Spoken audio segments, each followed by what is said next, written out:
Hello everyone, আসসালামু আলাইকুম। কেমন আছেন সবাই? তো আজকে আমি হাজির হয়ে গেছি খুবই মজাদার একটা ইউনিক নাস্তা নিয়ে। তো সেই জিনিসটি হলো পনিরের সমোসা। তো যারা পনির পছন্দ করেন তাদের তো এটা একদমই খুবই পছন্দের নাস্তা, আর যারা করেন না তারা অবশ্যই এটা ট্রাই করবেন। সেজন্য অবশ্যই আমার চ্যানেলটি সাবস্ক্রাইব করে ভিডিওতে একটা লাইক দিয়ে দিবেন। আর যারা এই পর্যন্ত আমার চ্যানেলটি সাবস্ক্রাইব করেছেন তাদেরকে অসংখ্য ধন্যবাদ। পনির সমোসাটা কিভাবে তৈরি করলাম চলেন দেখে আসি।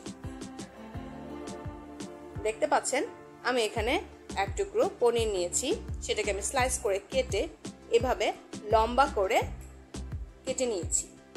দেখতে পাচ্ছেন।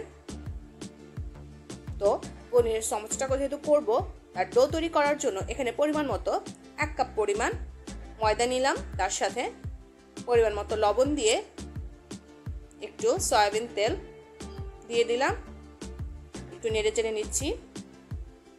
আর এখন দিয়ে দিব একদমই নর্মাল টেম্পারেচারের পানি। খেয়াল করবেন এখানে কিন্তু কোনো গরম পানি ইউজ করা যাবে না, তাহলে কিন্তু ডোটা ভালো হবে না। দেখতে পাচ্ছেন আমি দিয়ে দিলাম কালো জিরা, যেটা আমাদের শরীরের জন্য খুবই উপকারী। এভাবে তৈরি করে নিলাম পনিরের সমোসার ডোটা, আর ছোট ছোট করে নিয়ে এভাবে আমি বেলে নিয়েছি।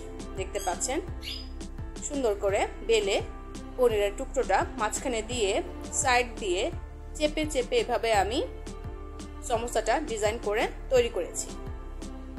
আপনারা আপনাদের পছন্দ মতো ডিজাইন করে নিতে পারেন।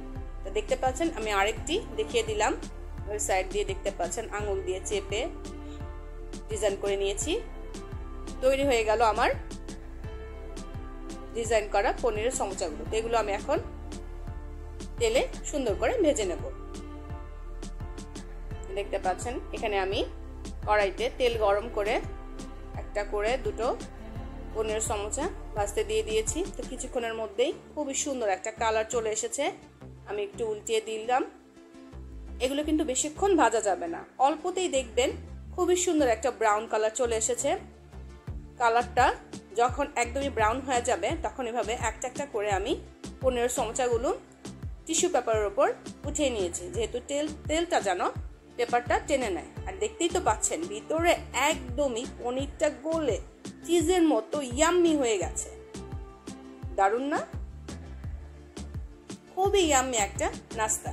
তো তৈরি হয়ে গেল আপনাদের জন্য মজাদার পনিরের সমোসা। তো যারা আমার এই নাস্তাটা পছন্দ করেছেন অবশ্যই অবশ্যই আমার ভিডিওতে লাইক দিয়ে দিবেন, আর আমার চ্যানেলটি সাবস্ক্রাইব করে আমার নতুন নতুন রেসিপি পাওয়ার জন্য আমার সাথেই থাকবেন। আল্লাহ হাফেজ।